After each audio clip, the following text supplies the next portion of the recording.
प्रभु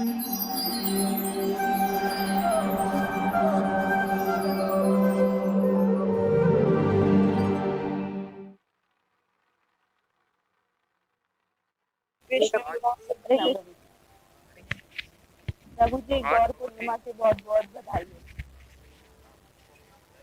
गौर पूर्णिमा की हार्दिक शुभकामनाएं प्रभु आपको।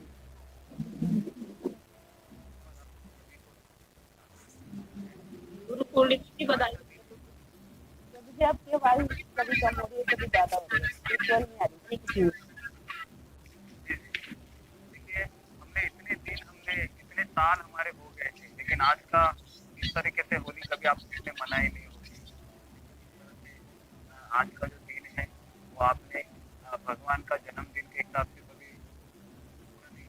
कभी पालन नहीं किया होगा। तो आज पहली बार भगवान के साथ होली मनाई है। होली मनाई है। इंसानों के साथ मना रहे थे। एक रंग का दाना नहीं लगाया मैंने, सोने से होली खेली है। ठीक है, जो भी है। तो दो फेस्टिवल है, एक होली करके इसलिए मनाते हैं क्योंकि जो भगवान का जो रिवाज है, इसमें तीन कथा है। एक है प्रहलाद महाराज का और हिरण्यकशिपु की बहन होलिका का एक इंसिडेंस है। दूसरा इंसिडेंस है कि जो बरसाना में भी भगवान कृष्ण राधा रानी और गोपियों के साथ होली खेलते हैं। और तीसरा इंसिडेंस हमारे लिए ज्यादा महत्वपूर्ण है, वह है चैतन्य महाप्रभु का जन्मदिन है। ये तीन फेस्टिवल है, खास करके होली के त्योहार में आते हैं। तो त्योहार में क्या होता है ना, हम अपने दुखों को भूल जाते हैं, बराबर कि नहीं। त्योहार में हम अपने दुखों को भूल जाते हैं, तो इसलिए हमारे गुरु महाराज कहते थे कि हर दिन फेस्टिवल होना चाहिए। समझ में आ रहा है क्या? हर एक दिन हमारे लिए एक फेस्टिवल होना चाहिए। होली है, होली का त्योहार है, हम तो आज मनाते हैं, लेकिन देखिए अगर हमको भगवान से प्रेम है तो हम रोज अलग अलग तरीके से होली मना सकते हैं। जैसे बरसाना में करीबन 40 दिन या 50 दिन होली मनाते हैं, नंदग्राम है, वृंदावन में है ना। इस तरीके से तो इसलिए हम जब भी उठते हैं तो हमें एक उत्साह आना चाहिए कि आज हम कृष्ण के लिए क्या करेंगे, आज हम खाना के लिए क्या करेंगे, कौन सा ड्रेस पहनाएंगे, किस तरह से उसको सजाएंगे। तो ऐसा हमको लगना चाहिए, कृष्ण भावना कहते हैं। ठीक है, तो आज हम सबने के समय निर्जला फास्ट। ठीक है जी। निर्जला। पता नहीं प्रभु निर्जला किया हमने भी प्रभु आज। तो प्रभु जी हमारी प्रॉब्लम है, निर्जला व्रत कराया इन दोनों ने। हाँ, अच्छा है, निर्जला कीजिए, बहुत अच्छा है, भगवान का कृपा मिलेगा। और मान लो किसी को बीमारी है, कुछ एसिडिटी का प्रॉब्लम है या कुछ दवाई लेने पड़ते हैं, तो वो लोग भी दवाई लीजिए, खाइए, उनको भी कृपा मिलेगा। ठीक है दोनों को कृपा मिलेगा, नहीं तो प्रॉब्लम होगा फिर। ठीक है तो आज मैंने सोचा कि एक चैतन्य महाप्रभु का एक सुंदर प्रार्थना है, तो आज हम प्रार्थना कहेंगे क्योंकि आज प्रार्थना का दिन है। क्योंकि हम इतने सारे दिन हम गीता के ऊपर चर्चा किए ही है, और पिछले 2 दिन से हम चैतन्य महाप्रभु के बारे में बहुत सुना है हमने। और सुनने से कुछ लोगों ने तो इतना सुना है, उन्होंने फोटो बनाया, उसके बाद उसको फूलों से सजाया भी, है ना। कहने का ये है कि कितना आप तीव्रता से चैतन्य महाप्रभु की कृपा प्राप्त करने का एक अवसर को हाथ से निकाल नहीं दे रहे हैं। ये आपका पहला गौर पूर्णिमा होगा जब इस तरह से आपने व्रत को और जो कथा है, जो लीला है, वो आपने सुनी हो। तो हम अनजान थे भगवान के इस अवतार से। तो ये श्रील प्रभुपाद जी की असीम अनुकंपा है हमारे ऊपर कि हम इस घोर कलयुग में भी, जहाँ पर मनुष्य को भी पहचानता नहीं है, भाई भाई को पहचान है, प्रॉपर्टी के लिए भाई एक दूसरे भाई का गला काटने के लिए भी आगे पीछे देखता नहीं है। ऐसे घोर कलयुग में हमें चैतन्य महाप्रभु के बारे में पता चल रहा है और हम उसके लिए व्रत किए हैं और हम उनकी कथा सुन रहे हैं जो ब्रह्मांड में बहुत दुर्लभ है। इंद्र है, सारे देवी देवता हैं, वह भी गौर सुंदर भगवान की कृपा के लिए इस कलयुग में आने के लिए प्रार्थना करते हैं। वर्णन आता है पुराणों में कि 33 कोटि देवी देवता ये प्रार्थना करते हैं भगवान से कि कलयुग में हमें भारतवर्ष में जन्म प्राप्त हो और चैतन्य महाप्रभु की भक्ति करने का अवसर प्राप्त हो। तो इतना हमको ये मिला है ना, ये देखा है कि अनमोल हीरा दे दिया है। प्रभु जी आपकी आवाज बहुत कट रही है। आवाज कट रही है अभी। वॉइस ब्रेक हो रही है। अभी आ रहा है आवाज? हरे कृष्णा हरे कृष्णा हरे कृष्णा। आ रहा है आवाज? हरे कृष्णा आ रहा है प्रभु, आ रहा है। आ रहा है, ये रिस्टार्ट आ रहा है आवाज? ठीक है। तो कल हमारे यहाँ पर शोभा यात्रा थी, तो गौर निताई की पालकी से पूरे वृंदावन में घुमाया गया था। तो आज कल रात को तो मेरा मोबाइल ही गिर गया और अभी पूरा उसमें बहुत फ्लैश आ गया है, सारा कांच वगैरह दिख रहा है, तो चेहरा भी आप लोगों का नहीं दिख रहा है। तो अभी इसको बनाने के लिए भी कम से कम जब यहाँ से हम जाएंगे तब इस मोबाइल को बनाएंगे। जगह जगह पर भगवान के लिए भोग बनाया गया था। भगवान की पालकी आ रही थी हमारे यहाँ पर। तो अलग अलग डिपार्टमेंट है वृंदावन में, गौशाला का डिपार्टमेंट है, उसके बाद आयुर्वेदिक डिपार्टमेंट भी है, उसके बाद संगीत का डिपार्टमेंट है। तो अलग अलग डिपार्टमेंट के स्टाफ ने भगवान के लिए भोग बनाया था। तो बहुत अच्छा अवसर था वो देखने के लिए। आवाज मेरा आ रहा है ना सबको? अगर नहीं आवाज आ रहा है तो अभी हम प्रार्थना लेते हैं। सबसे पहले मैं नरोत्तम दास ठाकुर का प्रार्थना है जो आपने सुना होगा। मैं प्रार्थना को बोलता हूँ, गाने का प्रयास करता हूँ और उसका हम मीनिंग को समझाएंगे और साथ साथ प्रश्न के उत्तर भी आपको दे देंगे। हरे कृष्ण प्रभु जी। तो प्रार्थना है, श्री कृष्ण चैतन्य प्रभु दया करो मोरे, उमा बिना के दयालु जगत संसारे,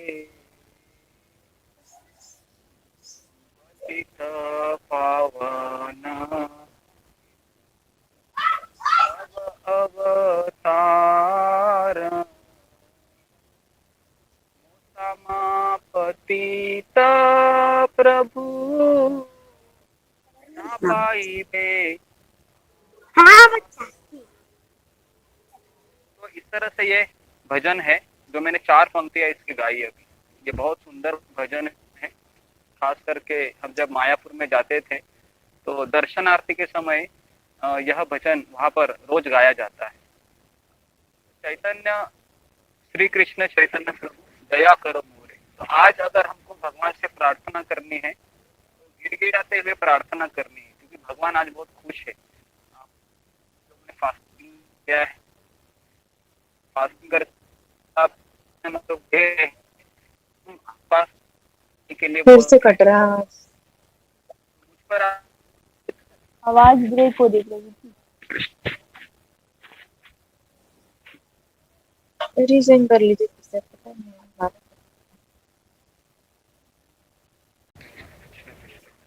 हरे राम राम राम। ठीक है। इस भजन में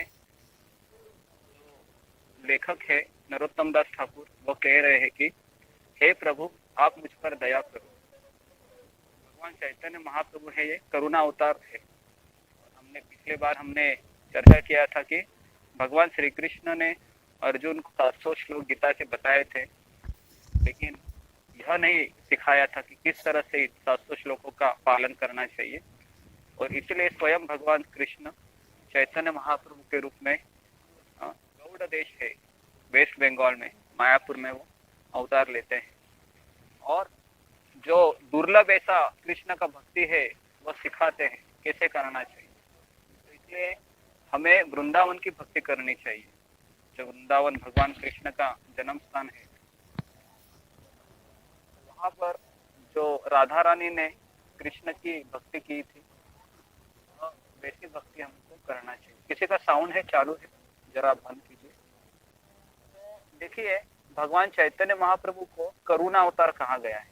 करुणा अवतार मतलब इतनी करुणा है इस अवतार में, इस अवतार है जिसमें कृष्ण आते हैं और यदुवंश का उद्धार करते हैं, कुब्जा का उद्धार करते हैं, उसके बाद अन्य गोपियों को रासलीला के लिए प्रोत्साहित करते हैं। उसके बाद भगवान है वो द्वारका में अपनी नगरी बसाते हैं, सुदामा का उद्धार करते हैं और फिर वो चले जाते हैं खास करके कृष्ण लीला में। लेकिन हम इस लीला में देखते हैं कि चैतन्य महाप्रभु स्वयं कृष्ण साक्षात इस कलयुग में अवतार लेते हैं और हर एक व्यक्ति को कृष्ण प्रेम देते हैं। चाहे वो व्यक्ति पापी क्यों ना हो, कितना भी गया गुजरा क्यों ना हो, चांडाल के योनि में क्यों ना जन्म लिया है। जिस तरह से अभी हम यहाँ पर इतने लोग हैं भक्ति कर रहे हैं, कोई ये दावा करेगा कि मैंने कभी पाप नहीं किया है, कि कभी मैंने नशा नहीं किया है, कभी मैंने चाय नहीं पिया है, या मैंने कभी कॉफी नहीं पिया है, या मैंने कभी तंबाकू सिगरेट या मांस मछली कभी खाया नहीं है, या कभी खाने की इच्छा नहीं की। तो हम सारे लोग हैं वो इसी कैटेगरी में आते हैं। कलयुग में सबसे जो पतित लोग हैं वही लोग रहते हैं। इसलिए भगवान इतने दयालु है कि जो पूतना है कृष्ण को जो मारने के लिए आई थी, हम सबको पता है, तो भगवान कृष्ण ने उसको क्या किया, गोलोक वृंदावन में माँ का स्थान दिया।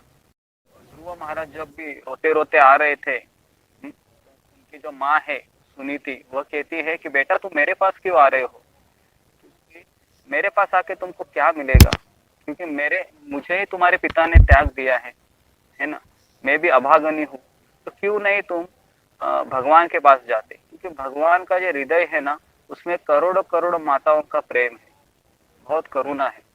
तो इस संसार में हम जब देखते हैं ना माँ और जो बच्चे का प्रेम होता है उसको ही प्रेम कहा जा सकता है। वो भी कब तक, जब तक वो 5 साल या 6-7 साल, जब माँ निस्वार्थ भाव से बेटे का परवरिश करती है। नहीं तो इस संसार के जितने भी रिश्ते हैं, जितने भी नाते हैं, चाहे वो पति पत्नी का क्यों ना हो, सब स्वार्थ से भरा हुआ है। इसलिए ये हमको समझना चाहिए कि चैतन्य महाप्रभु है ये सबसे दयालु अवतार है। आगे की लाइन में बताते हैं, तोमा बिना के दयालु जगत संसार है। हे प्रभु, आपके बिना इस संसार में सबसे दयालु कौन है। तो इस संसार में हम सभी लोग अजनबी हैं। आपने देखा है कि कर्म के कारण हमको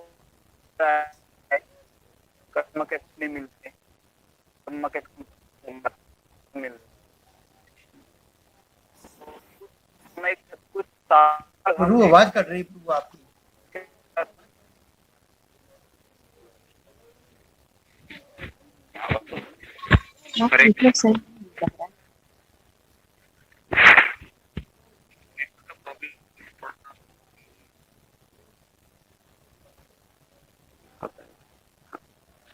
हरे कृष्णा, अभी आ रहे हैं कृष्णा, हरे कृष्णा, अभी आ रहे हैं प्रभु, आ रहे हैं। राम राम। ओके, तो मैं कि हम सभी यहाँ नंबित है। तो मैंने जैसे बताया कि कुछ साल हम एक दूसरे के साथ रहते, और यहाँ पर चल रहा है, ये 16 साल चलेगा, लेकिन एक एक्सपायरी डेट है ना, क्योंकि हम सभी का शरीर है वह कुछ समय तक ही इस संसार में रह सकता है ना। और हमें पता नहीं है, हम यहाँ पर इतने लोग हैं, लेकिन काल का जो प्रभाव है किसके ऊपर जल्दी होता है हमको पता नहीं है। लेकिन हर सूर्यास्त हमें ये बता रहा है कि तुम जल्दी से जल्दी मरने वाले हो, तुम जल्दी से जल्दी मरने वाले हो। इसके लिए जब सूर्यास्त को जब देखोगे ना, हमेशा हमेशा मैं देखता हूँ, क्योंकि हमारे यहाँ पर सूर्यास्त दिखता है। तो हमेशा मैं यही सोचता हूँ कि आज मेरा दिन चला गया, क्या कितना मैंने भजन किया आज, उसका हिसाब मैं लगाता हूँ फिर।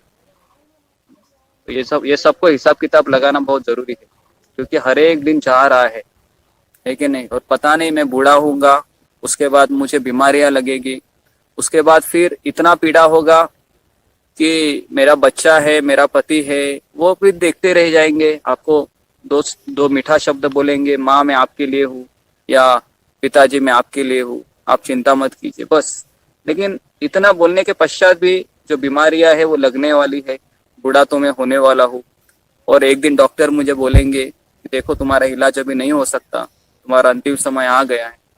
तो फिर तभी बहुत भारी लगेगा हमको इस तरह से बातें सुनना। क्यों ना हम हमेशा यही सोचे कि शायद ये मेरा आखिरी दिन है, तो क्यों ना मैं पूरा शक्ति लगा दूं, जितना मुझे समय मिला है भगवान की दया से, क्यों ना मैं भगवान के नाम का भजन करने में उसको लगाऊं।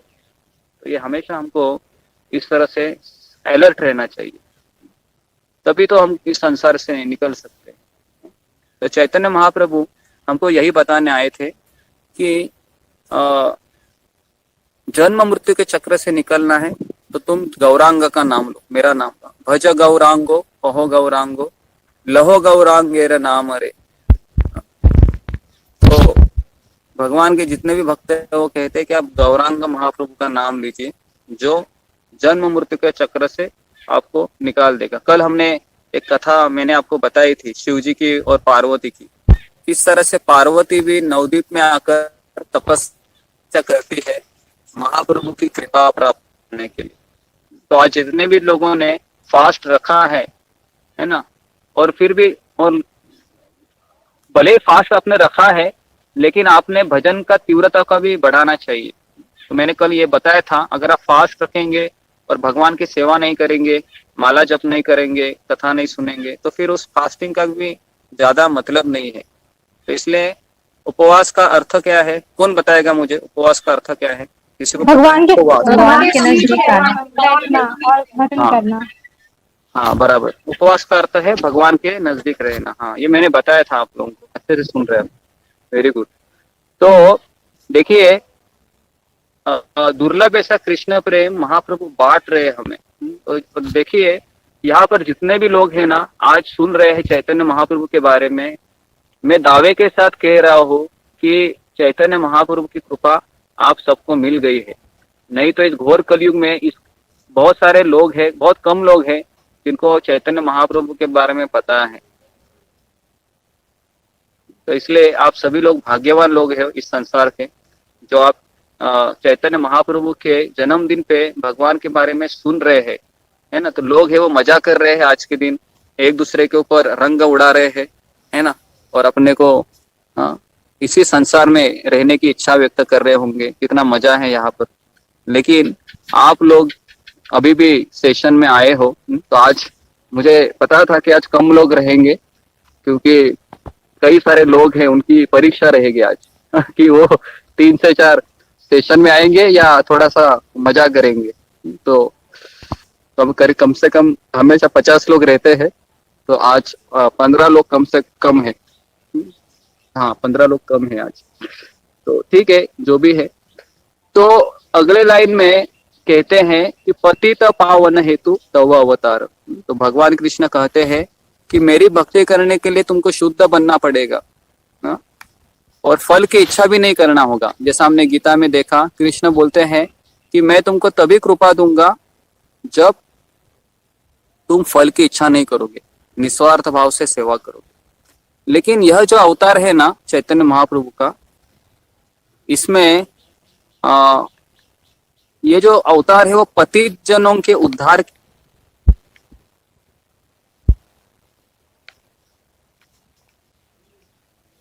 पहला अधिकार उसी व्यक्ति का है जो खुद को पति समझता है।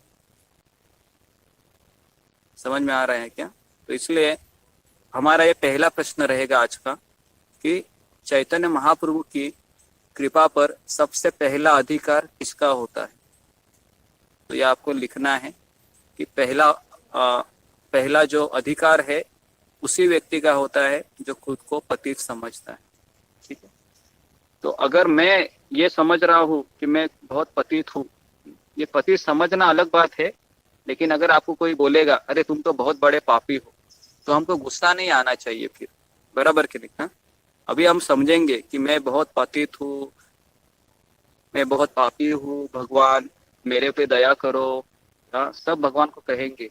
लेकिन अगर कोई पड़ोसी व्यक्ति बोलेगा अरे तुम तो पापी हो, तुम में बहुत गुस्सा है, तुम बहुत क्रोधी हो, तुम बहुत लोभी हो, तो हमको तुरंत गुस्सा आ जाएगा, बराबर कि नहीं? तो इसलिए ये समझना अलग बात है और अपने दिल से इसको स्वीकार करना ये अलग बात है। तो इसलिए हमें हमेशा लगना चाहिए कि भले ही मैं रोज सुबह जल्दी उठती हूँ या उठता हूँ, भले ही मैं रोज सेशन को अटेंड करती हूँ, रोज मैं प्रश्नों के उत्तर भी लिखती हूँ, लेकिन हमेशा यही सोचना चाहिए कि भगवान मेरे में इतना काम क्रोध लोभ भरा हुआ है कि बहुत बहुत जन्म जब मैं इस तरह से आपकी भक्ति करूंगा तभी शायद मेरा ये अनर्थ का पहाड़ है वो निकलेगा। तो इसलिए अगर कोई व्यक्ति है हमसे कम भक्ति कर रहा है तो हमें क्या सोचना चाहिए? मान लो कि आज बहुत सारे भक्त है, मान लो आपके अड़ोस पड़ोस का भक्त है, वह निर्जला उपवास नहीं कर रहा है, तो हमें क्या सोचना चाहिए? तो ये भी हमारा अगला प्रश्न रहेगा। अगर हमसे कोई भक्ति कम कर रहा है ना, तो हमारी सोच क्या होनी चाहिए? कौन बताएगा? हमें ये समझना चाहिए कि हमारे पाप, हमारे जो अवगुण है और अनर्थ जो है वो हमारी ज्यादा है और उनके कम है, तो वो उसमें ही ज्यादा एडजस्ट कर रहे हैं और हम हाँ ऐसे करके हाँ, उनका चार माले में वेरी गुड वेरी गुड। वो चार माले में भी पहुंच जाएंगे। भगवत वो उनका हाँ। वो ध्यान चले जाएंगे। बराबर हमको बराबर। ज्यादा तो ये करनी पड़ेगी। हाँ, हमको ज्यादा करनी चाहिए। हाँ, ये आपने बहुत अच्छा पकड़ा है, मुझे बहुत अच्छा लगा कि तुरंत आपने पकड़ लिया कि हमें जब हमको लगता है ना कि मैं सबसे ज्यादा भक्ति कर रहा हूँ, 16 माला 32 माला 40 माला में कर रही हूँ, तो ये सोचना चाहिए अगर कोई हमसे कम माला कर रहा है, 8 माला 4 माला 10 माला, हमें सोचना चाहिए अगर ये व्यक्ति को ये इस व्यक्ति के अनर्थ इतने नहीं है, ये तो चला जाएगा 8 माला में भी 4 माला में, लेकिन मैं इतना कामी हूँ, मैं इतना पापी हूँ, मेरे में इतना लोभ भरा हुआ है कि मुझे तो इतना करना ही होगा। तो ये हमें ऐसा ही हमारा मनोवृत्ति होना चाहिए, ये सबसे सेफ है। मैं आपको बहुत छोटा छोटा चीज बता रहा हूँ सेशन में, क्योंकि ये आपको कोई नहीं बताएगा और ये कभी किताब में नहीं लिखा है। तो ये जब अनुभव से पता चलता है, जब हम इतना इनको करना पड़ रहा है लेकिन सामने वाला व्यक्ति तो आज जी रहा है, तो जैसा भी निर्जला किया चैतन्य महाप्रभु के जन्मदिन पर, लेकिन कुछ ऐसे भक्त भी रहेंगे जिन्होंने एकादशी का प्रसाद खाया होगा और पानी पिया होगा, नींबू शरबत पिया होगा, ड्राई फ्रूट खाया होगा। हाँ, तो उनको देखकर हमें ये सोचना चाहिए कि ये व्यक्ति का हो जाएगा उद्धार इसमें, लेकिन मुझे तो करना ही होगा क्योंकि मेरे पाप बहुत ज्यादा है और मुझे तो कृपा चाहिए किसी भी हालत में चाहिए। साल में केवल एक ही दिन ऐसा आता है, क्यों ना मैं पूरा फायदा उठा लूं। तो ये हमें हमेशा सोचना चाहिए। तो चाहेंगे कि मेरा पाप नहीं हूँ, मैं थोड़ा बेटर हूँ इससे, तो फिर समझने का कि हमने पूरी तरह से को प्राप्त करने का हम विचार नहीं कर रहे। तो ये हमारा मनोवृत्ति होना चाहिए। ठीक है, तो ये हमारा अगला प्रश्न, ये प्रश्न लिया नहीं ना हमने? हाँ, तो हमारा दूसरा प्रश्न है कि किस तरह से अगर मैं ज्यादा तीसरा है, दूसरा है, मुझे तीसरा है। ओके, तो भक्ति कम कर रहा है तो हमें क्या सोचना चाहिए? हाँ, और तीसरा प्रश्न ये है कि जब हम उपवास करते हैं तो हमारी क्या मनोवृत्ति होनी चाहिए? उपवास करते समय क्या हमारी मनोवृत्ति होनी चाहिए? ठीक है, ये जैसा मैंने अभी बताया आपको, ये सब लिखना है और हृदय से लिखिए। ऐसा मतलब केवल ऐसा मत सोचिए कि चलो अभी मुझे प्रश्न के उत्तर लिखने हैं तो बस, नहीं तो गुरुजी नाराज हो जाएंगे, मुझे मैसेज आएगा तो मैं डर के मारे अभी लिख लेती हूँ। तो ऐसा नहीं होना चाहिए। आप हृदय से इसको लिखिए। हर आप जब शब्द लिखेंगे ना पेन से, उसके ऊपर सोचिए, पूरा जान डाल दीजिए, आपको बहुत देखो बहुत आपको फायदा होगा इससे। तो ये हो गया हमारा तीसरा प्रश्न। तो हाँ, तो इसलिए उसके बाद हमारे एक आचार्य है भक्तिविनोद ठाकुर, वो कहते हैं कब ऐसा दिन आएगा जब चैतन्य महाप्रभु की कृपा से मेरे समस्त प्रकार के अपराध नष्ट हो जाएंगे और मुझे शुद्ध नाम में रुचि प्राप्त होगी। तो इसलिए महाप्रभु की कृपा जब तक नहीं होती है तब तक हम जो आप हरि नाम लेते हैं ना उसमें आनंद नहीं आएगा, क्योंकि चैतन्य महाप्रभु का सबसे बड़ा अस्त्र क्या था कि वह हरि नाम देते थे, सबको बांट रहे थे, और उस नाम में अगर आपको रुचि चाहिए तो आपको चैतन्य महाप्रभु की कृपा प्राप्त होगी। तो ये हमारा अगला प्रश्न है कि महाप्रभु की कृपा कैसे प्राप्त कर सकते हैं?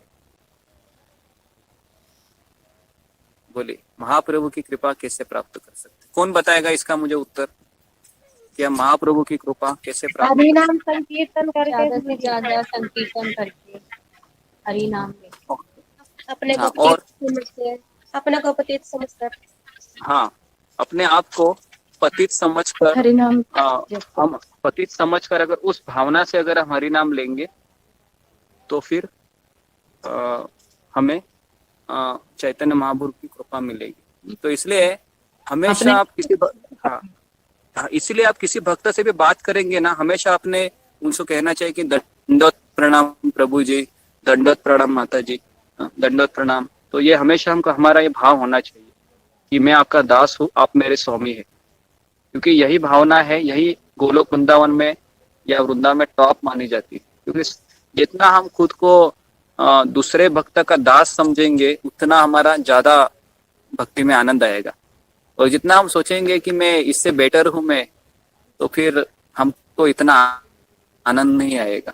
तो ये मैं आपको सीक्रेट बता रहा हूँ आज कि हमें हमेशा किसी भी भक्त से, चाहे वो आपसे छोटा हो या बड़ा हो, हमेशा आदर देना चाहिए, रिस्पेक्ट देना चाहिए, क्योंकि वह भी सेशन अटेंड कर रहा है ना, भले ही उसका उम्र कम है, समझ में आ रहा है क्या, लेकिन वह आपके जैसा ही भक्ति कर रही है या कर रहा है, सुबह जल्दी उठ रहा है, सेशन अटेंड कर रहा है, तो उसको आप साधारण मत समझिए इस चीज को। जैसा कि अभी हमारे यहाँ पर ग्रुप में है कुछ स्टूडेंट है, तो आप ये मत समझिए कि ये छोटे हैं, इन्होंने पिछले जन्म में आपके जैसा भक्ति करके अभी आए हैं, है ना, आपके लाइन में है ये।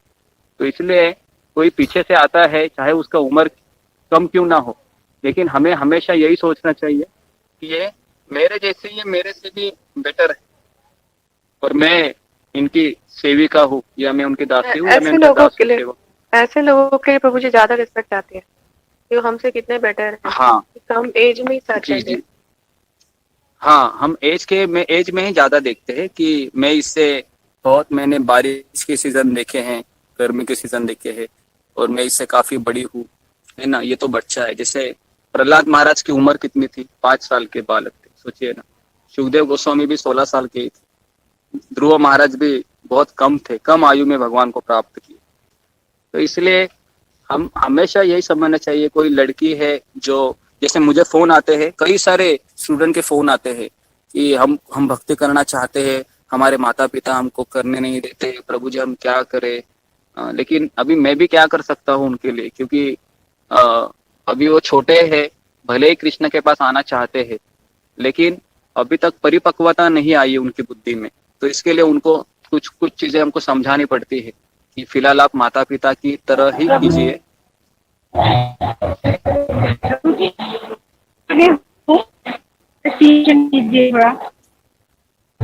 आवाज नहीं आ रहा है आपका, इसका आवाज नहीं आ रहा, बहुत ब्रेक हो रहा है। आप चार्ट बॉक्स में लिखिए, कुछ लिखना है आपको तो फिर मैं बताता हूँ। साउंड को म्यूट कीजिए।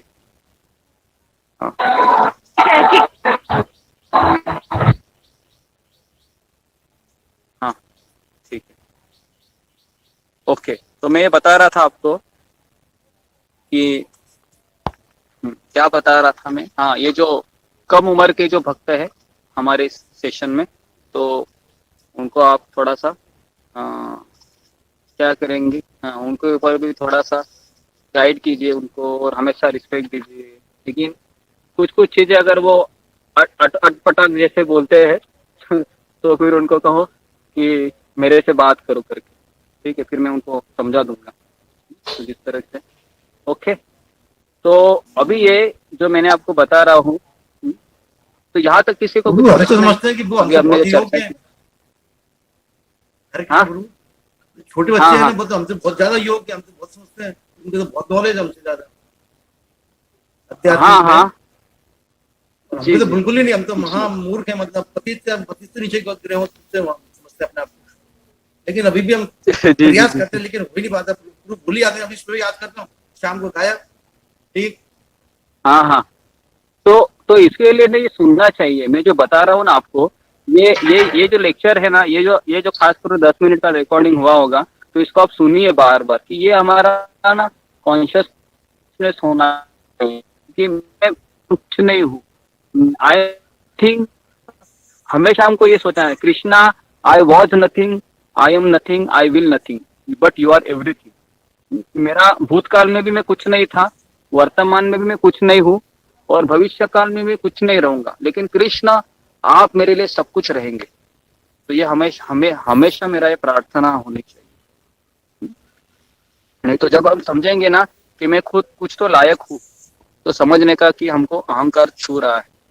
तो इसलिए इस सेशन में अगर आप रहना चाहते हैं ना लंबे समय तक, तो मैं आपको एक फॉर्मूला दे रहा हूँ।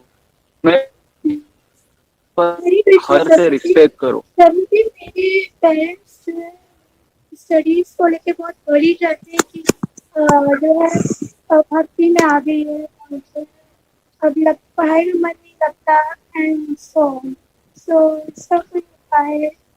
नहीं, मैं आपसे बात करूंगा। जी, मैं आपसे बात करूंगा। अभी आप सेशन में नहीं हो ना, तो मैं पर्सनली बात करूंगा तुमसे, सेशन के बाद बात करता हूँ। तो ठीक है, तब मैं तुमको बोलता हूँ। ठीक है, तो हाँ, तो देखिए, हाँ, मैं कुछ बता रहा था आपको कि यहाँ पर हर एक व्यक्ति का आप आदर कीजिए, क्योंकि कोई भी व्यक्ति कृष्ण के पास ना क्या बोलते, गलती से नहीं आ सकता या कहीं भटक के नहीं आता है। जब वह उसके ऊपर कृष्ण की कृपा होती है, तभी वह सेशन में आता है, और तभी वो व्यक्ति हरे कृष्ण टीवी को फोन करता है। समझ में आ रहा है क्या? कोई व्यक्ति अनजाने में नहीं फोन करेगा। तो इसलिए यहाँ पर जितना भी व्यक्ति है ना, ये सभी लोग ना देवी देवता से भी महान है। क्यों पता है क्या? क्योंकि ये लोग हैं ना, यहाँ पर आके कृष्ण को या चैतन्य महाप्रभु को निस्वार्थ भाव से प्रेम करने का ट्रेनिंग ले रहे हैं, है ना। तो इसके लिए आप सभी लोग शुद्ध भक्ति के मार्ग पे चल रहे हो। हाँ, लेकिन माया हमको कभी भी यहाँ से लेके जा सकती है। तो इसलिए कुछ लोग हैं यहाँ से चले जाते हैं। हमें पता है, आप लोगों को पता नहीं होगा, लेकिन मुझे पता है। तो बहुत सारे लोगों को मैं ज्वाइन करता हूँ, कुछ लोग लेफ्ट भी हो जाते हैं। तो इसका अर्थ क्या है कि इसको बनाए रखने के लिए ना सही उत्साह, धैर्य, कृतज्ञता, ये सारा चीज चाहिए। और उसके साथ साथ ये भी समझना चाहिए कि मैं बहुत पतित हूँ, मेरे में कुछ योग्यता नहीं है। ये तो वैष्णव की दया है, गुरु का दया है, जिसके कारण मैं इस मार्ग में चल रहा हूँ या चल रही हूँ। हमेशा ये सोचना चाहिए। कभी ये नहीं सोचना चाहिए कि मैं क्वालिफाइड हूँ, आई एम क्वालिफाइड, मेरे कारण ये हो रहा है, मैं भक्ति कर रही हूँ, मेरे कारण दुनिया चल रही है, या मेरे कारण कृष्ण है, मेरे सपने में आ रहे हैं, मतलब मैं महान हूँ। ये सब क्या है ना, ये सब हमारे पतन होने के कारण बन सकते हैं भविष्य में। तो इसलिए कोई भी चीज आपको ऐसा लगता है ना कि मैं कुछ बेटर हूँ, तुरंत आप मुझसे कंसर्न कीजिए। ठीक है, हाँ। तो यहाँ पर देखिए आचार्यों का भाव कैसे होना चाहिए। मैं इसलिए ये भजन ले रहा हूँ ना, क्योंकि हम आज जो सीख रहे हैं ना, इसमें हम महाप्रभु की कृपा को कैसे प्राप्त करना है, वो हम अनुकूल जो हृदय है वो मैं आपको यहाँ पर बनाने के लिए सिखा रहा हूँ। क्योंकि अभी 7 बजे महाप्रभु ही अवतीर्ण होने वाले हैं, केवल 4 घंटे बचे हैं केवल, है ना। तो 4 घंटे अभी है। जैसा मैं ये लेक्चर दे रहा हूँ, प्रवचन दे रहा हूँ, तो यह मेरा भी अभ्यास है कि मैं आपको बता रहा हूँ, आप लोग भी सुन रहे हैं, महाप्रभु के बारे में, इस मनोदशा के बारे में। प्रभु जी जब 7 बजे तो उस समय क्या मनोवृत्ति होनी चाहिए हमारी कि चैतन्य प्रभु का जन्म होगा तो हमें उस समय क्या सेलिब्रेशन करना चाहिए ना? हाँ, तो सेलिब्रेशन भगवान करना चाहिए। आप गौर आरती लगाइए और नाचिए उसके ऊपर, और जिस तरह से उत्साह मनाइए, हाँ भगवान आ गए, और थोड़ा सा कीर्तन कीजिए जोर जोर से भगवान के सामने। तो सबको ये करना है। जैसे ही चंद्रोदय होगा, अब भगवान के सामने जैसे जैसे कितने बजे प्रभु जी? 7 बजे ही मतलब चंद्रोदय 7 बजे के आसपास हो जाता है, तो टाइमिंग 7 बजे के करीब रहेगा, 7 सवा 7 बजे के करीब। तो मैं टाइमिंग आपको डाल देता हूँ ग्रुप में, तो उस हिसाब से आप अगरबत्ती। प्रभु जी पूर्णिमा तो आज 12 बजे तक था ना?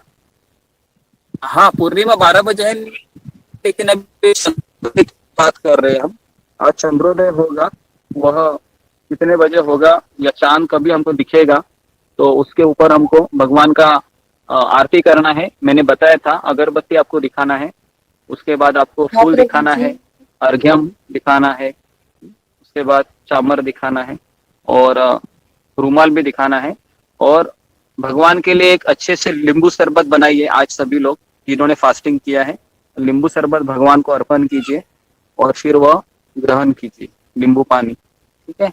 और दाल रोटी सब्जी चपाती सब बनाइए भगवान का। प्रभु जी, नींबू पानी का कुछ लॉजिक है क्या? नहीं, लॉजिक भी कुछ नहीं है, सिंपल सा बनाइए। उसमें गुड़, मैं हमेशा मैं जब बनाता हूँ तो उसमें मैं जो गुड़ का जो ये रहता है, मैं शक्कर नहीं डालता हूँ, क्योंकि शक्कर से क्या होता है ना, फिर आप सुबह उठेंगे नहीं, क्योंकि शक्कर ये जहर है एक्चुअली, क्योंकि उसमें उसको वाइट जहर बताया जाता है। तो शक्कर की जगह आप गुड़ का इस्तेमाल करो। गुड़ का पाउडर पाउडर से पानी में मिक्स करो, और उसमें आप नींबू निचोड़ो, और थोड़ा सा वो जीरा पाउडर होता है वो थोड़ा सा डालो टेस्ट के लिए, भगवान को अर्पण कीजिए, फास्ट छोड़। अगले दिन आप रसगुल्ला, गुलाब जामुन या रबड़ी या संदेश, मैंने संदेश का एक रेसिपी डाला था ग्रुप में, तो आप प्रयास कीजिए संदेश बनाने का, क्योंकि यहाँ पर लेडीज लोग ज्यादा है, तो आप संदेश बना सकते हो, है ना। तो इस तरह से भगवान के लिए कुछ ऐसा आइटम बनाइए जो खास करके बंगाली स्वीट में रसगुल्ला आता है, और संदेश आता है, रबड़ी भी आती है, तो ये आप बनाइए तीनों में से। आज बनानी है गुरु जी? आज बनानी है, कल बनानी है? कल बनाइए, कल बनाइए। हाँ, और ग्रुप में, जी, और ग्रुप में जो बनाएंगे वो सब लोग डाल दीजिए, ठीक है। ताकि सबको वो एटलीस्ट वो देखने से तो पता चलेगा क्या बनाया है करके। प्रभु जी, मैं तो 7 बजे मंदिर जाऊंगी, फिर 7 बजे तक मंदिर जाना है। मैंने बताया था ना, जो लोग मंदिर जा रहे हैं उनको ये करने की कोई आवश्यकता नहीं है, जो लोग घर पे हैं वो लोग ये कर सकते हैं। ओके, तो आगे हम चलते हैं कि भगवान चैतन्य महाप्रभु कह रहे हैं, हाँ, तब मैं अपने हृदय में सहिष्णुता को धारण कर स्वयं को तृण से भी अधिक दीनहीन मानूंगा। सब लोग साउंड को जरा म्यूट कीजिए। तो अभी लेखक बता रहे हैं कि कब मैं अपने हृदय से सहिष्णुता को धारण करूंगा और खुद को जो घास होता है उससे भी दीनहीन मानूंगा, तथा स्वयं को अमानी होकर दूसरों को सम्मान प्रदान करूंगा, तथा इस प्रकार निरंतर नाम रस का आस्वादन करूंगा। तो ये मैंने बताया था आपको 2 दिन पहले, हमने प्रश्न लिया था, कौन व्यक्ति भगवान का निरंतर भजन कर सकता है। इसमें 4 योग्यता है। पहला है वो तृण से भी अधिक निम्न समझता है। दूसरा कौन बताएगा? दूसरा सहनशीलता।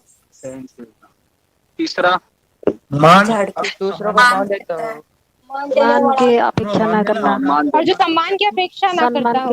हाँ, बराबर, हाँ, सम्मान की अपेक्षा नहीं करनी। Very good. तो ये जो कार्य करते हैं उन्हें भी मतलब बुलाना, दूसरों को मान देना, सर याद रखना है।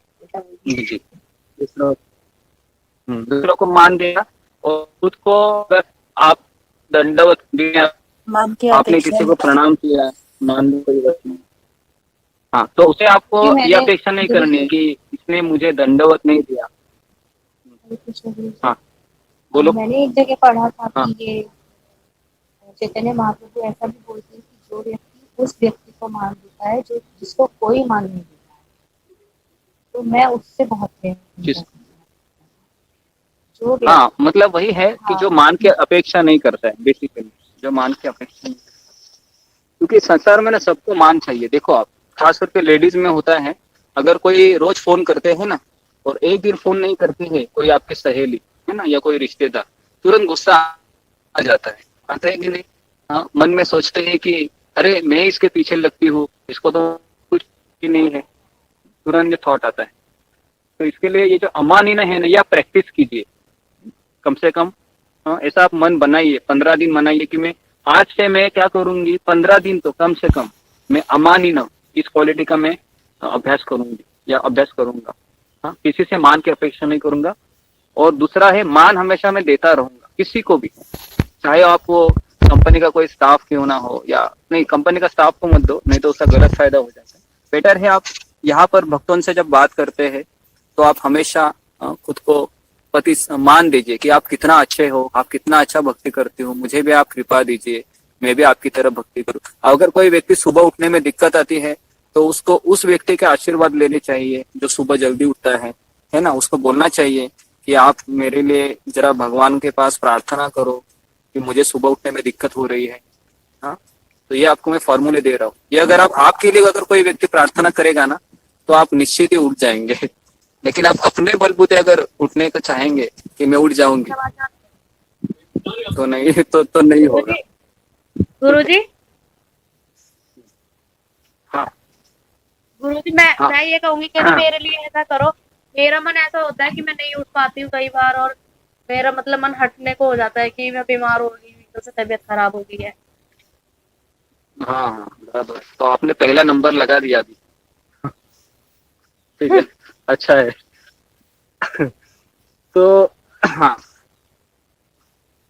तो इस तरीके से ये चीज में बता रहा हूँ आज आर्टिस्ट करने के लिए, क्योंकि इससे हमेशा भक्ति में आनंद रहोगे। क्योंकि भक्ति में सबसे बड़ा रुकावट पता है क्या है? ये हमारा अहंकार है ना, ये सबसे बड़ा रुकावट है भक्ति में। तो हमारा अगला प्रश्न है कि चैतन्य महाप्रभु की कृपा में सबसे बड़ी रुकावट क्या है? महाप्रभु की कृपा प्राप्त करने के लिए बड़ा रुकावट क्या है?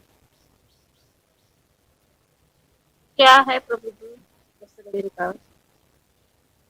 रुकावट है मेरा अहंकार, मतलब मैं स्वामी हूँ, नियंत्रक हूँ, मैं हूँ, या मेरे कारण चल रही है भक्त भावना भावना रुकावट खासकर, क्योंकि हमेशा कभी प्रभु जी आवाज आप नहीं आ रही। किसी को ऐसा लग रहा है आवाज कट रहा है क्या? हमको ही लग रहा है इससे आवाज कट कट के आ रही है। हाँ हाँ, कट रहे हाँ कट रही है। वॉइस कट हो रहा है।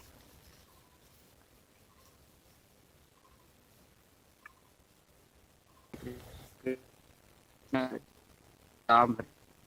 अब बताया कि सब है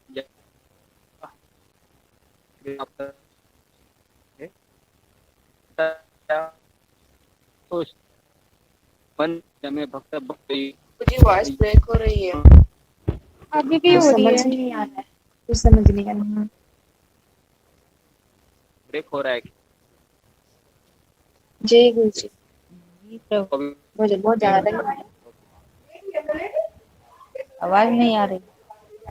हरे कृष्णा कृष्णा कृष्णा कृष्णा हरे हरे राम हरे राम। आ रही आवाज अभी सबको, सारे भक्तों को? जी प्रभु जी। जी प्रभु जी।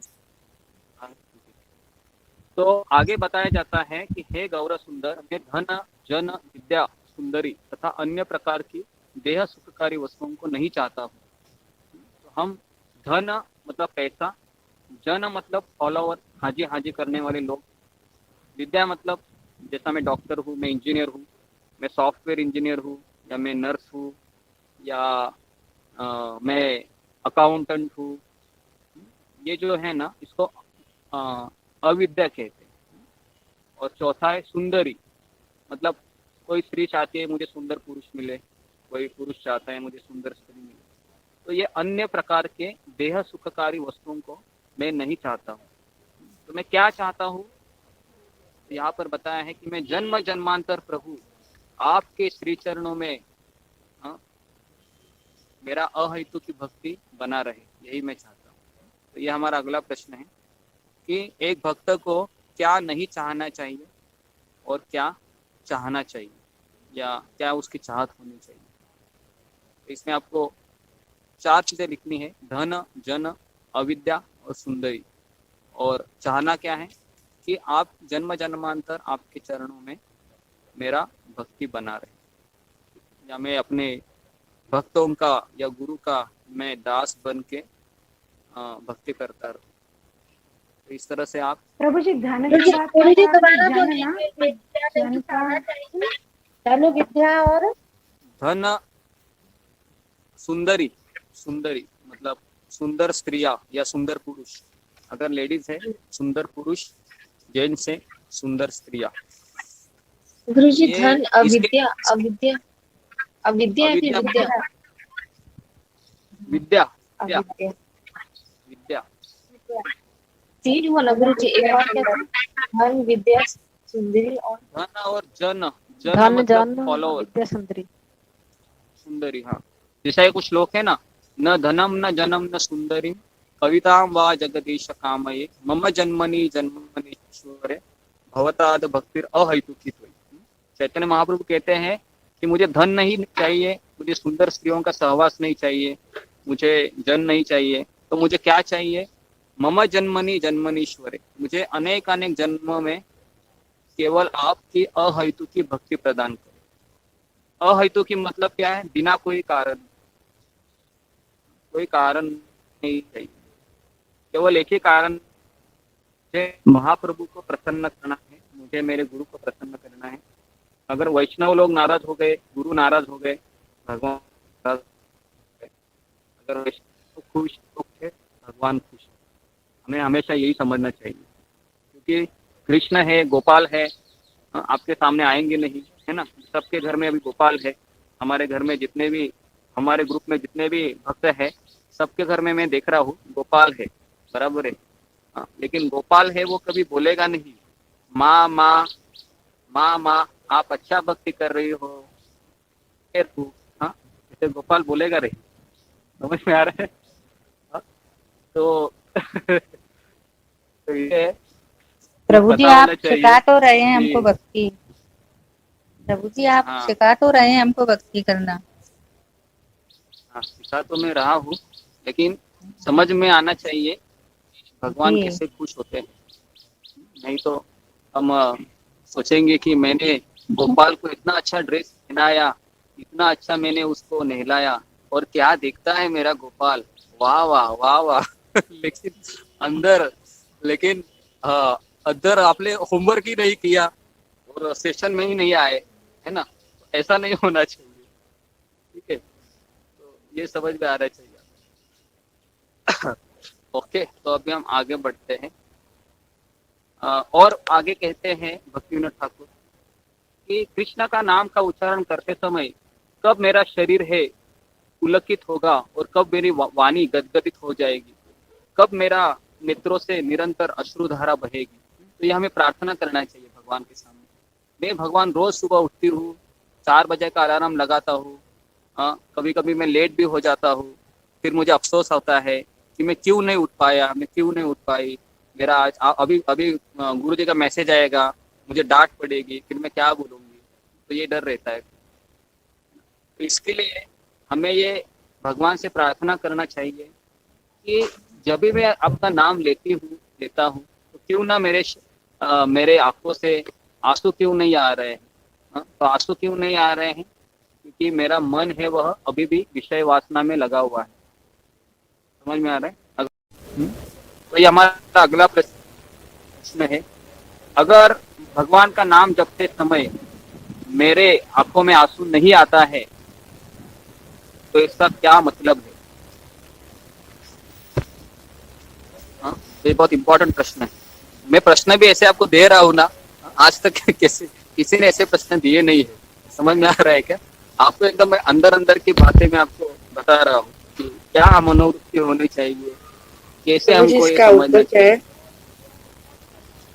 इससे हमें रियलाइज हो रहा है कि मतलब हाँ। आप जो क्वेश्चन करते हैं उसके लोग प्रैक्टिकल सोचते हैं तो हम लोग उसको समझ में आता है कि हाँ। ऐसे भी है। तो हाँ, तो अगर मेरे आंखों से अश्रु नहीं आ रहा है तो मुझे समझना चाहिए मेरा हृदय है वह काम क्रोध लोभ से क्या बोलते हैं उसको, जो एकदम भरा हुआ है।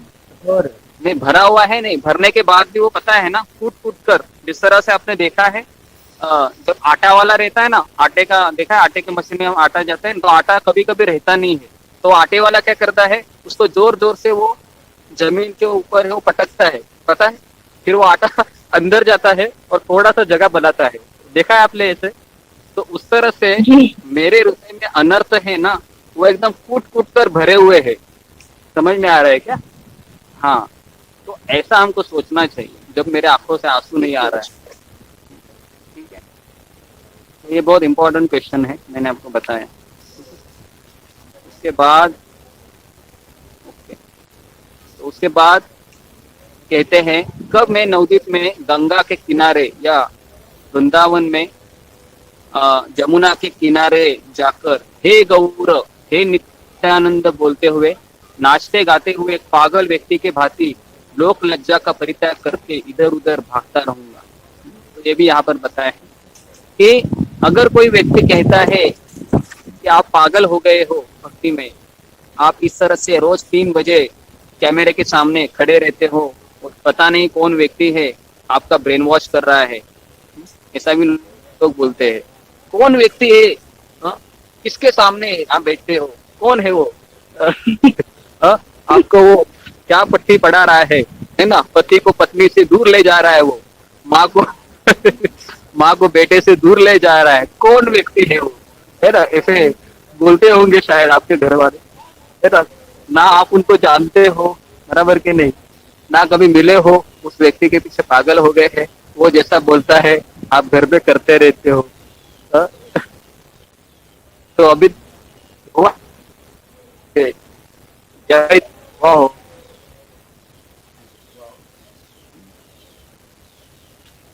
तो आवाज तो इसलिए अगर कोई व्यक्ति है, अगर आपको बोलता है कि आप पागल हो गए हो, समझने का मैं सही जा रही हूँ, मैं सही जा रहा हूँ। अगर कोई व्यक्ति कहता है कि अरे आप तो भक्ति भी करते हो सुबह जल्दी उठ के और शाम को टीवी भी देखते हो, ये क्या चक्कर है? समझने का गड़बड़ है, गड़बड़ है। टीवी भी देख रहे हो, सुबह जल्दी उठ के रहे हो, तो भगवान भी कंफ्यूज हो जाएंगे, कृष्ण ये इसका परीक्षा लेना पड़ेगा अभी, ये टीवी भी देख रहा है, सुबह भी उठ रहा है, क्या चक्कर है? तो भगवान को हम टोपी नहीं लगा सकते, पता है ना, भगवान को हम टोपी नहीं लगा सकते, क्योंकि भगवान कहाँ पर बैठे रहे? हमारे हृदय के अंदर ही है, इसके लिए हम भगवान को टोपी नहीं लगा सकते। उसके बाद अगर टीवी में भगवान के बारे में देखे तो चल जाएगा ना? हाँ हाँ, हर मूवी देखोगे तो चल, लेकिन सिनेमा, सोनी टीवी या स्टार स्पोर्ट, ये सब चैनल हैं? क्या बोल रहे? मैं कहती गुरुजी टीवी भी नहीं देख सकते, टीवी में मतलब कुछ भगवान के बारे में देखना है सिर्फ? हाँ, टीवी में भगवान के सामने देखना है, मतलब आप पिक्चर को देखोगे तो फिर भगवान की माया शक्ति आपको दूर लेके जाएगी भगवान से, क्योंकि टीवी को हम रावण कहते हैं। रावण पता है? रावण रावण रावण के 10 सर होते थे, अभी ये रावण के कितने चैनल है उतने सर है। कितने चैनल होते हैं टीवी को? 700 चैनल होते हैं ना, 600 700, मतलब ये 700 सर का ये रावण है। समझ में आ रहा है क्या? इसके लिए आप सोचो, रावण के साथ रहोगे और सोचोगे कि मैं कृष्ण का नाम भी लूंगी, तो ये आपका बहुत बड़ा भ्रम है। तो इसलिए, लेकिन फिर भी अभी अगर आपको कोई आपकी सास बोलती है कि जरा आ जा, जरा मेरे साथ आधा घंटा, जरा एक बहू और सास का सीरियल है 9 बजे का, जरा देख लो, तो फिर आपको क्या करना है? क्या करना है? आपको कुछ तो आपको बहाना करना है या उनको मन ना में हरे कृष्णा। उनको ना कृष्ण कथा सुनानी जिससे वो बोर होकर भाग जाए। तो अभी हर एक का सास वैसा नहीं होता है ना, क्या करे। तो उसके लिए जो लोग लेडीज लोग हैं ना वो जल्दी भगवान के धाम जाएंगे ऐसा मुझे लग रहा है, आप सभी लोग, क्योंकि आप लोगों को तकलीफ ज्यादा है घर में और फिर भी आप भक्ति कर रहे हैं। तो मुझे ऐसा लगता है कि आप लोग जल्दी जाएंगे भगवान के धाम में। जितना आप तकलीफ सह के भक्ति करोगे ना तो उतना आपका ज्यादा शुद्धिकरण होगा और आप जल्दी से जल्दी जाओगे भगवान के धाम में। जब जाओगे ये सेशन, हाँ बोलिए, तो सेशन के बाकी के लोग तो ये सोचते डर गए कि जल्दी चले जाएंगे, भक्ति छोड़ दे तो फिर क्या? हाँ नहीं नहीं, भक्ति नहीं छोड़ेगी। तो इसके लिए आप आज घर में इसके लिए आप टीवी घर में बोलते ही हैं गुरु, जैसे आप बोलते हैं ना कि बोलेंगे पागल है, ऐसे बोलते हैं पागल हो गई क्या फर्क।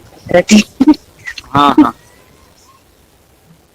गुरु जी एक क्वेश्चन था मेरा, जैसे एक क्वेश्चन था गुरु जी मेरा, जैसे कि कभी कभी होता है ना कि खाने पीने की चीजों से आसक्ति रहता है, मतलब क्या बोलते हैं इच्छा नहीं रहती है, अगर जो भी बहुत तीव्र इच्छा रहती है उसको कैसे हटा सकते हैं, मतलब क्या सोचना चाहिए उस टाइम जो कि हमको वो इच्छा ना मतलब ना आए उस टाइम, बहुत तीव्र टाइप का इच्छा आता है कभी कभी खाने की, कुछ खाने की चीजें हो, तो ये खाने की तीव्र इच्छा, तो आप खाना खा सकते हैं जो आपको मनचाहा बनाकर भगवान को भोग लगाकर, लेकिन ज्यादा तीखा नहीं होना चाहिए, मिर्च मसाला या ज्यादा तेल वाला नहीं चीज होना चाहिए। गुरु जी मेरी पता है कैसे गई है खाने से, मतलब पहले तीख बहुत ज्यादा थी चावल से, पहले ना भोग लगाया भगवान की लगाना शुरू किया है सुबह शाम रात, तो वो मेरे को अब नहीं अच्छा लगता है खाना, इतना मतलब इंटरेस्ट नहीं आता इवन मैं रात का खाना तो इसलिए आप घर में आप भोग लगाकर खाइए भगवान। तुम्हारे घर में क्या होता है कि सब नॉनवेज खाने वाले लोग हैं, तो उसके लिए तुमको निकलना थोड़ा सा कम, यहाँ से टाइम लगेगा, लेकिन फिर भी भगवान को प्रार्थना कर। बोल रहे हैं क्या? हाँ नहीं आपको नहीं, ये अंजलि को बोल रहा हूँ जिसने प्रश्न। हाँ मैं अंजलि बोल रही हूँ। तो उसके घर में आज नॉनवेज बनने वाला था तो हम बोले बहुत पूर्णिमा है मत बनाइए, आज नॉनवेज बनने वाला था मेरे घर, आज हम रुकवा दिए मत बनाइए, आज अच्छा दिन है। जी जी, तो इसके लिए भगवान से प्रार्थना कीजिए, कुछ चीज हमारे हाथ में है नहीं। एक माता जी ये जो मैंने प्रार्थना कि मुझे कृष्णा दिख रहे हैं सपने में, ये क्या भ्रम है, कैसा भ्रम है ये? हाँ उनको बताओ मुझे कांटेक्ट करने के लिए, अभी मैं ग्रुप में बोलूंगा तो उनको ग्रुप में ही मैसेज, अभी मैसेज ही कर रहे हैं उस चैट में। किनका है मैसेज वो पढ़ो। ये माधवी दासी माता। हाँ अच्छा अच्छा है, समझ में। तो अगर किसी के सपने में अगर भगवान आते हैं तो मैं चलो उसको मेरे ख्याल में पकौड़ी, और अगर उसमें ये जरा साउंड को बंद, और अगर आपको अगर आपको ऐसा लग रहा होगा कि मेरे सपने में स्वीकार नहीं है, तो फिर बहुत मुश्किल तरीके। आवाज कट रही है, मुझे नहीं आ रहा, आवाज कट रही है।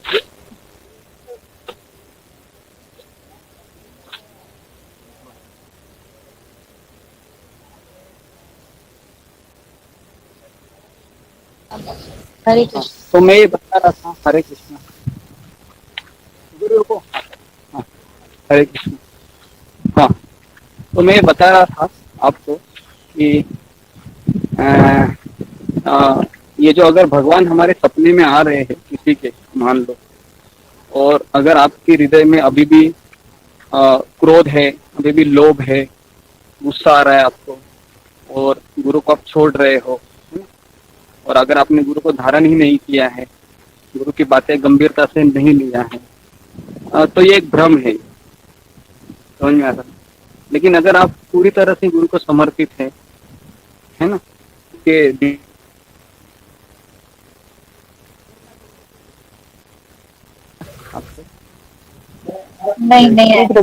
नहीं है। ठीक है, अभी आ रहा है आवाज? हरे कृष्ण। प्रभु जी। हाँ अभी थोड़ा बेटर है। हरे राम राम राम हरे। हाँ, तो मैं ये बता रहा था कि मान लो कि अभी मैंने जो बताया आपको सुनाई दिया क्या? मैं अभी जस्ट 2 मिनट पहले नहीं नहीं। नहीं। हाँ, तो मैंने ये कहा कि मान लो कि किसी व्यक्ति के सपने में कृष्ण आते हैं, ठीक है, अगर वो कृष्ण के बारे में ज्यादा सुन रहा है तो आना स्वाभाविक है, ठीक है, सपने।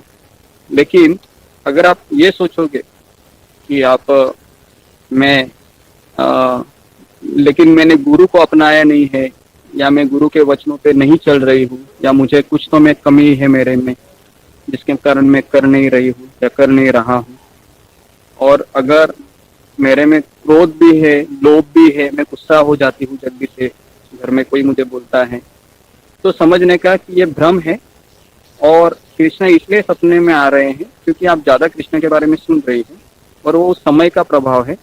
लेकिन कल अगर आप टीवी देखोगी या कहीं मार्केट जाओगी तो फिर ये सपने में आना भी बंद होता है, क्योंकि जिसके सपने में भगवान आते हैं ना वो कंटिन्यूस आते हैं, एक दिन नहीं आएंगे, फिर समझ में आ रहा है, कंटिन्यू आएंगे, क्योंकि फिर आपको कृष्ण को प्राप्त कर लिया आपने।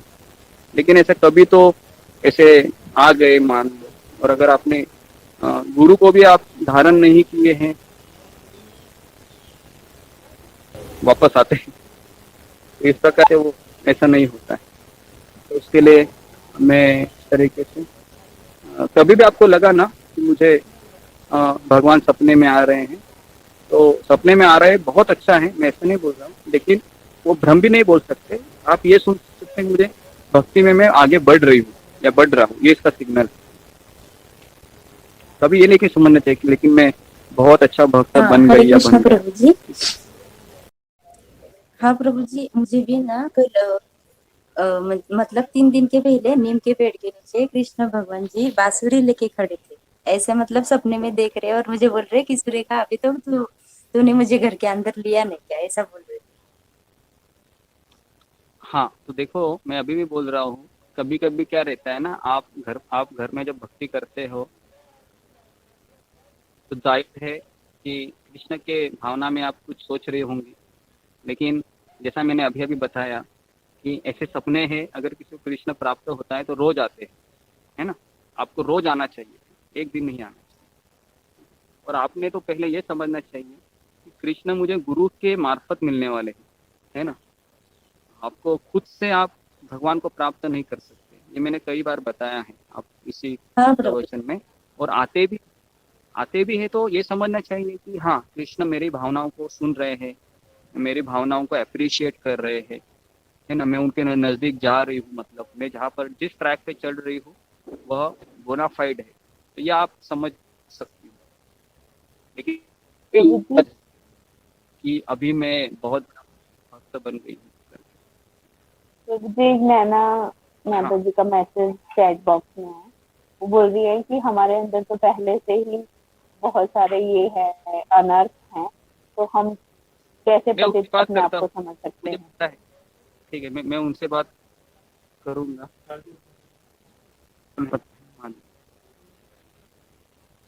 तो इच्छा हो जाती है कि सबके मैं आपको मैं एक व्यक्ति हाँ, मैं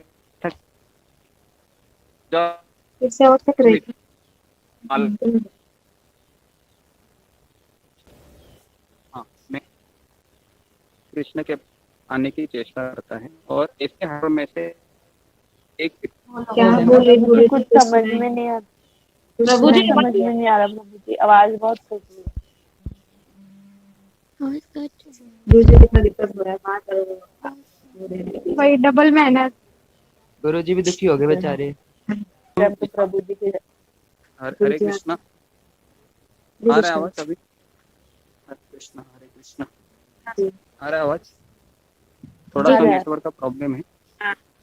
हाँ, तो मैंने ये बताया आपको कि अगर भगवान हमारे सपने में आना ये बहुत गहरा विषय है, और मैंने ये बताया था कि हजारों में से एक व्यक्ति भगवान के पास आने की चेष्टा करता है।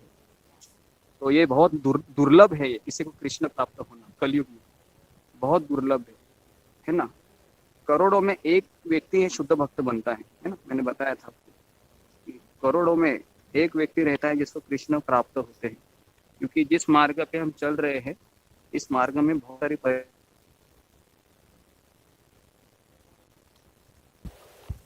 फिर कभी कभी सब कुछ ले भी लेते हैं, इस तरह से भगवान परीक्षा करते हैं।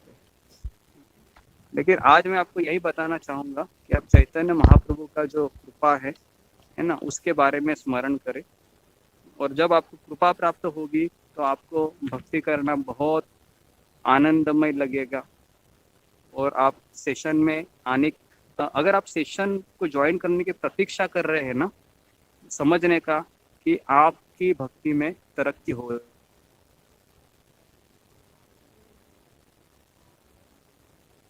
गुरु जी फिर से कट गई आवाज, तो कितना दिक्कत हो रहा है, फिर से चलेगा। हरे कृष्णा। ठीक है, तो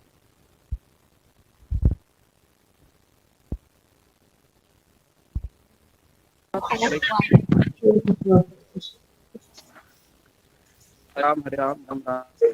आ गए? आवाज आ रहा है, सुनाई दे रहा है मुझे? आ रहा है। तो ये हमारा आखिरी प्रश्न है कि कैसे मुझे पता चलेगा कि मैं भक्ति में तरक्की कर रही हूँ या कर रहा हूँ।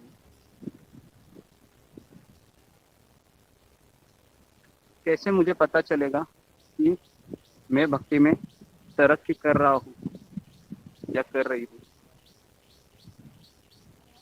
कौन बताएगा इसका उत्तर? बताइए, या आपको उत्तर खुद ही लिखना है? मैं इसका उत्तर नहीं बताऊंगा।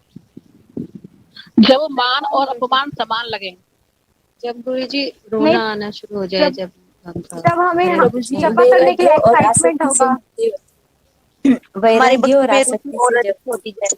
जब हम रोज जपा में आएंगे, गीता क्लास अटेंड करने के लिए एकदम ज्यादा एक्साइटेड होंगे, ऐसा लगना चाहिए। तो पता चलेगा आपको। हाँ। तो नहीं, इसमें 3 वैराग्य होने से, वैराग्य होने से